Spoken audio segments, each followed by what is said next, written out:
मराठा क्रांती ठोक मोर्चातर्फे मंत्री धनंजय मुंडेंची हकालपट्टी करण्याची मागणी करण्यासाठी आले होते। मात्र मुख्यमंत्री देवेंद्र फडणवीसांनी वेळ न दिल्यामुळे निवेदन सह्याद्री अतिथीगृहाच्या गेटवर चिकटवण्यात आलेलं आहे।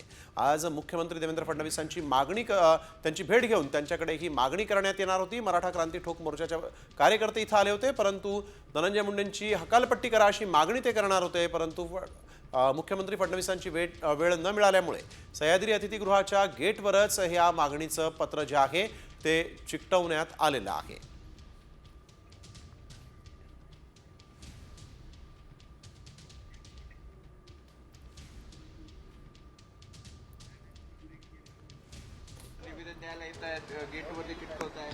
मराठा क्रांती ठोक मोर्चाच्या वतीनं आज या ठिकाणी आम्ही मुख्यमंत्री महोदयांना या ठिकाणी आमचा संतोष देशमुख यांच्या मारेकऱ्यांना सगळ्यांना तात्काळ या ठिकाणी फाशीची शिक्षा देण्यात यावी म्हणून आम्ही आज या ठिकाणी निवेदन देण्यात या ठिकाणी आलेलो आहे।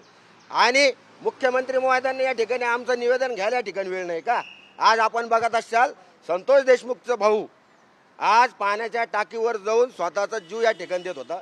त्याचं कारण असंच का त्याला वाटतं की या ठिकाणी माझ्या भावाला या ठिकाणी न्याय भेटणार नाही आहे आणि जे कोणत्या कमिटी या ठिकाणी त्या ठिकाणी नेमलेल्या आहेत त्यांच्या माध्यमातून या ठिकाणी तपास या ठिकाणी व्यवस्थित प्रक्रिया या ठिकाणी सुरू नाही। म्हणून आम्ही मुख्यमंत्र्यांना या ठिकाणी निवेदन द्यायला आलो का तुम्ही ज्यांच्यावर खंडणीचे